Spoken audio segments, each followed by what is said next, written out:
Welcome back to Present and Clueless. Well, we had a 2 weeks break, but now we are back. We are back on both the YouTube channel and the Facebook channel on intentional parenting for a better life. My name is Rose Kigen, and I'm a marriage and family therapist. I'll allow my team to introduce themselves. Yeah. Starting with Judah, my name is Judah Amma, aka Judah Domino. I'm a poet and also a youth leader. Yes. My name is Kelvin Zuze. I am a youth pastor, a graphic designer, and a rapper. Yeah. And my name is Paulette Wairimu. I am a financial analyst and a youth pastor. Thank you very much all for coming back. I hope you guys rested very well. Yes, we rested. You actually rested. Yep. Yeah. We look fresh. That was. You actually look fresh. Great. So in today's talk, we'll do a little bit of recap. Yeah. Yeah. Because we did 7 seasons. Yeah. That was a lot. A lot of thinking, a lot of research. Yeah. We discussed about social media, music, and movies. Yep. Talked about drugs and alcohol. Yeah. Then we talked about dysfunction of families and how it affects the teenagers. Talked about dating and asked parents question: how will we know your child is dating or not? Then we talk about schools are closed. What next? Yeah. Yeah. And the last one we did was talking about identity. How identity affects your child. Yeah, your teen and a young adult. Basically, this program is targeted for both young, for parents and teenagers.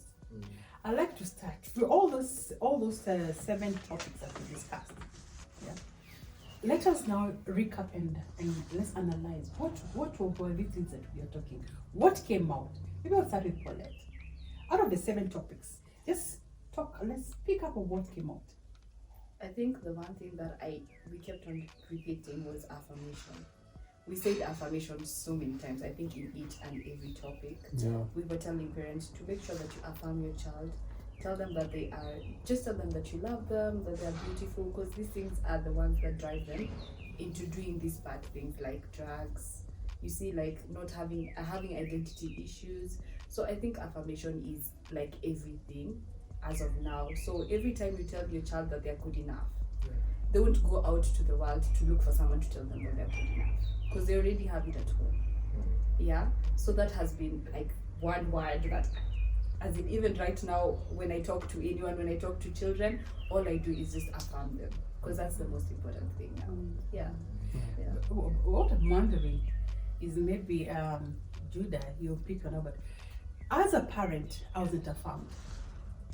Yeah, as a parent, I wasn't affirmed.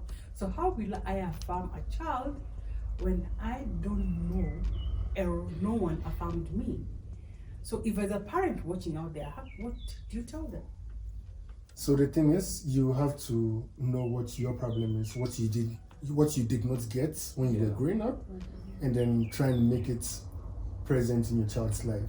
So if you're not affirmed, then you should, even if when you don't feel it, you have to try to affirm your child, because at the end of the day, it's either you do the same thing that's happened to you, or you do a better job with your parenting. So you look at the mistakes of what was the mistakes of your parents. They did not affirm you, they were not present, they were not this, they were not that, and then you make sure you do the opposite of that for your child. That's the only way you can break the cycle, and your children can be better, and your grandchildren and great grandchildren can be better than yours, than your growing up. Yeah.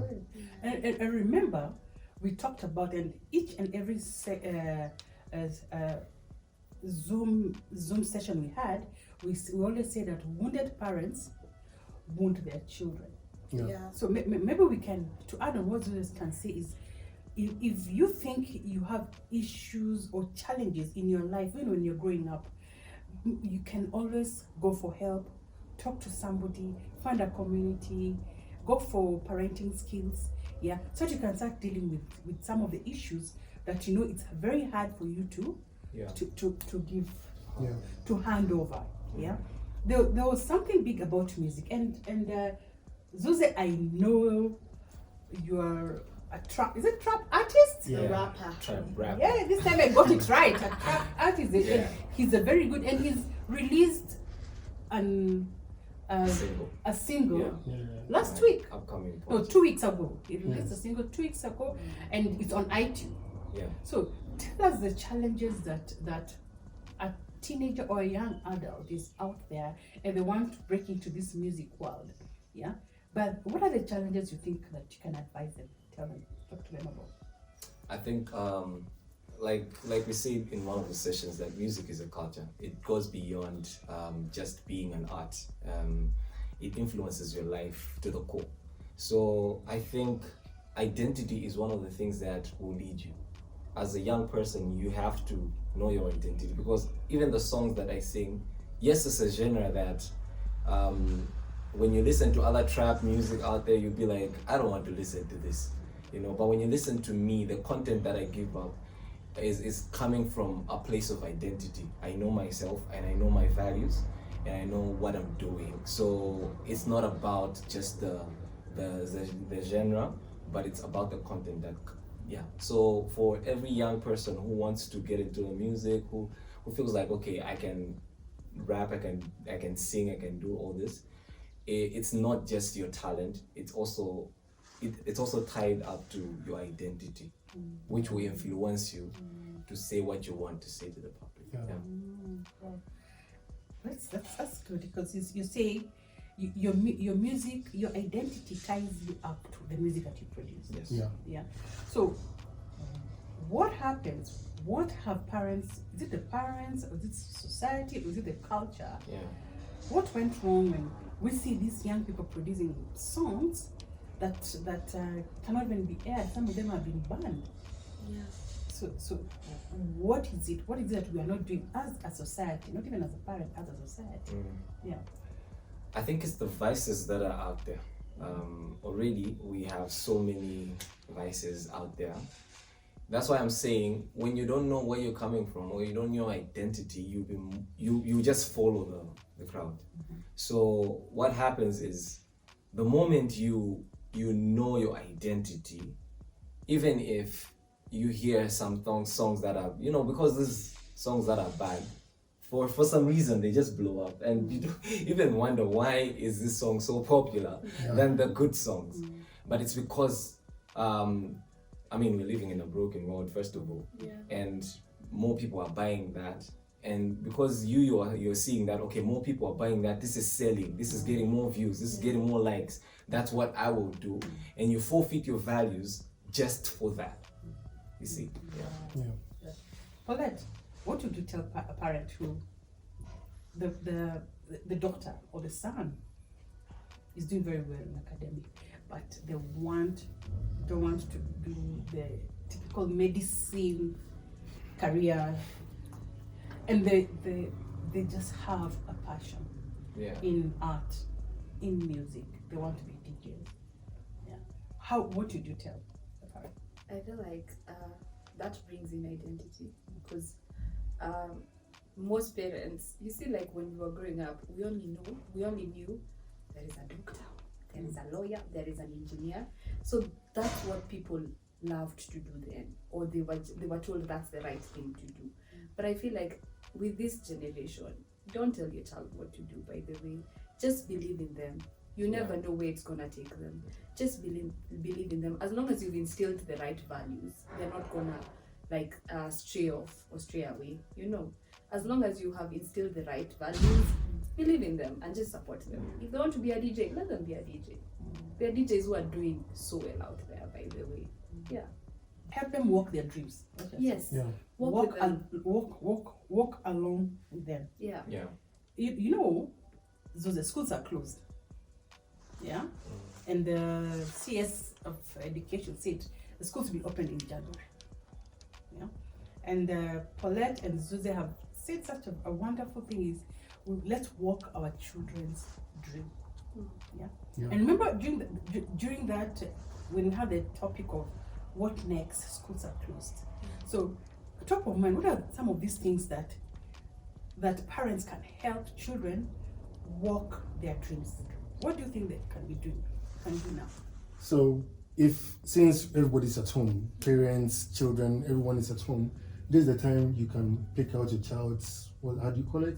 Their interests, their passions and all that, because they are on Netflix. There are TV shows about rapping, there are TV shows about singing, there are TV shows about, so you get to see, once a TV show comes up and they show too much interest in it, you can be like, yo, do you like singing? Do you like this? Then you can have a conversation, then you can now go on YouTube and be like, you know what? I've seen this training on YouTube. Check it out. Take a picture or do this, do that. After 1 week, like let's see your progress. That's the only way you can help them grow. If they are into writing or into writing poems like myself or writing rap like Zuze, you can tell them in the next 2 weeks, write a rap. This is the instrumental or this is a beat. Write a rap and then we can do a TikTok together or something. So that you get to help them break that and support them to break that cycle of being shy and be in a place whereby my dad does not accept me for who I am.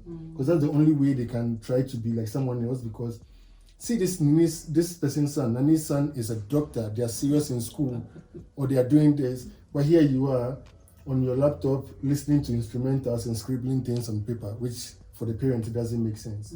But once you help them make sense out of whatever they are doing, then they get to grow in it, because my parents love it. Yeah. Because your number one fans are your parents or the people in your house. If they don't buy into your dream, then it's not going anywhere. So, yeah. Actually, just to stress on what Judah is saying, I remember we were talking about this to say families have to raise a standard. If your son wants to be a DJ because there's no standard in the home that he's looking up to, because I believe most of the children that are in a family where maybe they're like doctors, one of them would want to be a doctor, because it's a standard that you have raised and they're aspiring to be that. But if there's nothing like that and you're trying to tell them to be a doctor, but then they've seen that they want to be a DJ, then you have problems. So if it's something that you can't really you yourself didn't achieve and you want to impose it on your child, then it'll be very hard for you. But if it's a standard that you have set in their house, you can hold your child accountable to that. Wow, there's so much pressure on parents. So what you two have tried to say is we need to be a role model as parents. Fine, I might not be an A student as a parent. But in my own way, I need to raise a standard, and role model the qualities of a hardworking mom, a hardworking dad, a hardworking guardian who achieves my dream, and I don't give up. So I think that is just amazing. That's what I'm telling you. Out there, we are present, but really clueless. I want to bring in the aspect of what now is happening about alcohol. It's not being sold outside. That's a rule. So alcohol is being brought in their homes. So Paulette, and I think each of you, I want you to touch on this, because in our discussions we've really been talking about teenagers who are now coming out and having issues about drugs and alcohol, and even getting to depression, right? So what do you think will happen, Paulette, even with the young girls working the mentorship program that we have? What do you think will happen with this rule? I know it's good for COVID, but is it good for the homes that is happening now? No, they will drink and replace it with water. How? Please tell us. I think parents need to know. Because that's what, I think I've been somewhere where people drink and then, at the house, you're seeing that Jack Daniels over there, you drink it and replace it with water. Like that happens. As in, now, you're bringing in something that, and then a child has, it's enriched, you can reach it now. They can drink. And this, I feel like teens are so secretive. you can have that child in your house and they're drinking and you do not know. Just the same way you can have your child in the house and she went out and came back and you don't know. You have no idea. Oh God. It's true, it happens. Like they're so secret and they're so good because they've learned their parents. I know mom sleeps at this time, so I can just go and come back. Yeah. So I know where dad keeps the alcohol. So I can just go. And then, because parents are going to work right now, right? Yeah. But kids are being left at home. So what is gonna happen? So I feel like just don't bring the alcohol in the house. Because you're just helping them with their addictions. Don't bring the alcohol in the house. That's a scary thought. Sure. Yeah.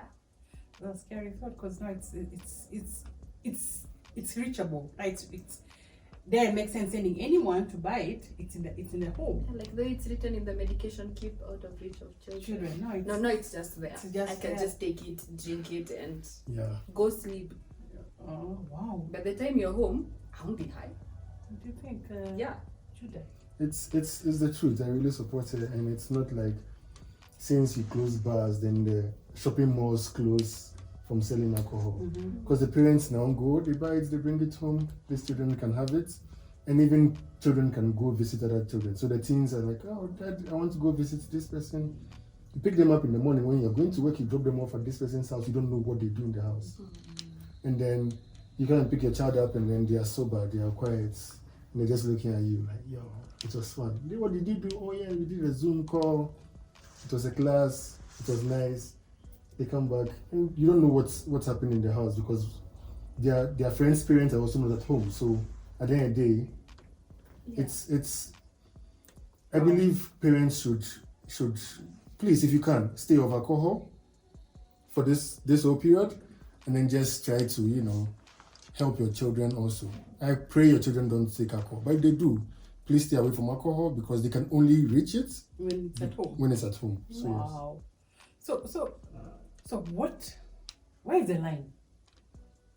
Because let's be honest. This is a dad who drinks. Yeah. We have there are two sets of alcohol abusers.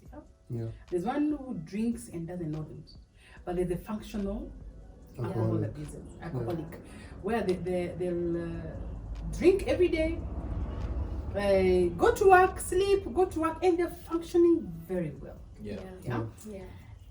And they can't function without alcohol, right? Yeah. So where is the line there? So how do you tell this kind of a parent who's watching us and who really wants to, that he knows he's abusing alcohol, but he doesn't want his children to start abusing because he knows what happened. Yeah, I think when I was hearing them talk, I had a different thought because I was thinking for that person that you just described, that they have to drink alcohol to function. I feel it's just being open and having a conversation with the kid. Everything that you hide from them, everything, if you make anything suspicious, you're gonna raise curiosity, obviously, and they would want to, see why you're saying no, don't touch this, don't touch. But make them understand, I'm your dad. I got into this situation. I can't function without alcohol, and I need alcohol in the house. But the reason why I'm doing this is because I have a problem. Don't make it look like it's what old people do. Call it as it is. It's a problem that I have, but I just have to sustain it for now. So if you can understand me, because I don't want you to get to this space as well. But Zuze, I have a question. Because most of the time when we are scared, when children are scared of being like their parents, they end up falling into that same issue or problem.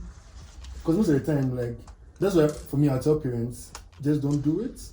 Seek help. Because in this case you have an issue. Because imagine, I've worked with teens and they're like, yo, I'm so scared, I don't want to be like my dad. Yeah. But at the end of the day, you like drinking. Your dad likes drinking. Yeah. But this is the case, you're trying to run away from it so badly. And the more you are scared, the more you fall deep into it. I think when you have that real conversation, there's a difference. It's different for me being scared of my dad from afar because of his actions, what I see him do. Yeah. But when my dad tells me, look, this is what I went through, these are the repercussions of what I did, you know, I would be scared for my life, not for my dad, for my life. You know, you have to shift the fear from your dad to you, because your dad won't be there in like the rest of your life. Like, you have to deal with the consequences alone. Yeah. So if your dad is not giving you that perspective of life to say, okay, this is my problem. Yes, I'm seeking help. Yes, I'm trying to be better, you know, because it's different when they're just seeing you do things and you're not even trying to improve, or you're not even open to say it's a problem and I need help. You're not seeking for help. They don't give you that grace. But That's that's different. Yeah. I feel like parents should just learn not to show their children some of these things. Don't let your child see you drink. The same way we said parents should just not let their children see them fight. Why show them when you're drinking? Why come sit there with alcohol and your child is just there watching? Even if you have a problem, why would you sit down and let your child see? Because these are the things that they're gonna grow up seeing, and these are the things that they're gonna be. Becomes normal. The same way you see about abuse, like when you see your father beat your mom, you're gonna grow up thinking that's right. So if you see your dad drink, then it's right. See, he's my father. Yeah. He's a person I'm looking up to. Yeah. Just don't let your children see these things. Wow. Yeah. That is that. For honest, most parents are clueless about that. But what we can see is, and I like all your arguments, is don't let your children see it, stop drinking, be honest about it if you're trying to stop. The key thing, in fact, to cap all that, to summarize, is it's very important to have a relationship with your children. Yeah, that is the key thing. It's very important to have a relationship with them. And what is I say is to be honest. Because maybe you were drinking before you got these children and you're trying to stop and they're still seeing, or you start, or there's a lot of pressure. I think if you can't stop, which is the underlying thing, is try and stop, as Judah said. And stopping means help. Yeah. Go for help and be honest. Yeah. I think all of them is an answer. Is be honest with your children, because we're on COVID. There's alcohol in the house. You're drinking. Be honest with your teenagers. That I have a problem. I need and maybe let your teenagers see you're actually trying to stop. Yeah. Because you cannot be saying I have a problem, I'm trying to stop. You're drinking every And you're single drinking. Exactly. Every day when they come Or in, they don't see you drink it, but they can smell it. They can smell it. imagine. So you actually, and no, we actually talked about dysfunction of families and lies. Yeah?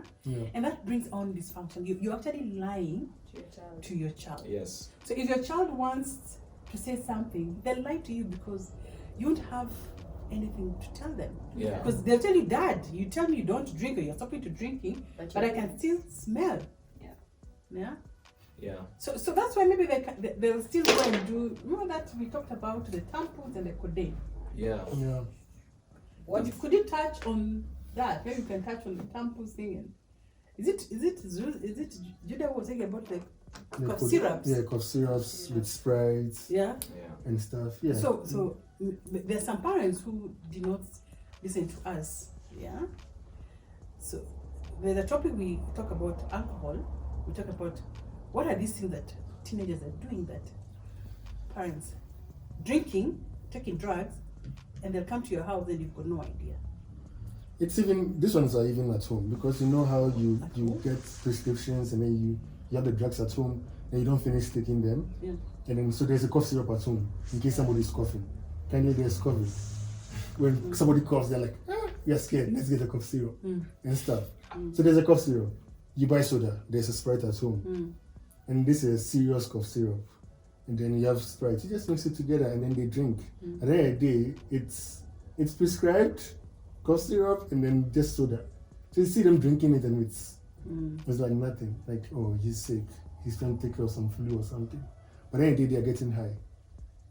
So, man, it's... And there's no smell. There's no smell. It actually smells good. It's called lean. And it's this came about from the rap culture, from the hip hop culture, where we have music, slow music, and Lean it's music. yeah. So lean this son of mine, daughter of mine will just be the house, high cost syrup, and I'll have got no idea. My thought as a mother, I'll think this child is sick, but you're saying he's lean, he's feeling good, he's yes, high. and like everything becomes slow. So for them, it's not like He's low, not high. He's high, but it's like everything becomes so slow. Yeah. And that's how come, like, if you listen to Macklemore and Mac Miller. Yeah. Mac Miller and Kid Cudi or Kid whatever his name is, like those are the people. They're like so slow musicians, so slow rappers. Those are the kind of music they create with influence from that. From alcohol. Wow. What about this? Is basically more for the girls, yeah. Even today, I still don't believe it, but people are doing it. Yeah, you just dip a tampon in alcohol and then put it inside it. Vodka. Yeah, specifically vodka. And you see parents are buying alcohol, right? It's there. Mm-hmm. So I'll just go. You won't even notice vodka is missing because I inserted the tampon and then put it. And I get high. But I don't understand that. I also don't understand. Because alcohol has what is it? Burning. Yes, that burning sensation. But you want to get high. Yeah. So you would but rather I feel burn like yourself you out? wouldn't understand because if I start explaining it in a woman perspective, I would make you understand. Yeah. Yes. Because also even when you are on your period, it can burn you. At a point it can burn you. And it's fine, it's uncomfortable, but so the this end one, result, the end result, it's uncomfortable. So like you do anything for the end results. Yes, you want to get high, so you have your tampon over there and you're just getting high. And tampons are just missing and your parent is just thinking, oh well, maybe, yeah. Wow. Okay. So we're actually present and clueless. We're actually bringing this alcohol in the house. Yeah. In the spirit of we want to entertain, and actually our young adults and teenagers may be using them or maybe not. Yeah. And it brings us up to we need to touch on dysfunctional families. Intentional Parenting will run a mentorship program for boys and girls aged 14 to 18 every 2 weeks for 5 weeks. Topics include social media, drugs and alcohol, career, sex and sexuality, identity, and parenting sessions for parents with registered teens. Registration is open now at 5,000 per teen. Classes begin on the 12th of September 2020. Contact us on the shared details below. Let us be the village for your teens.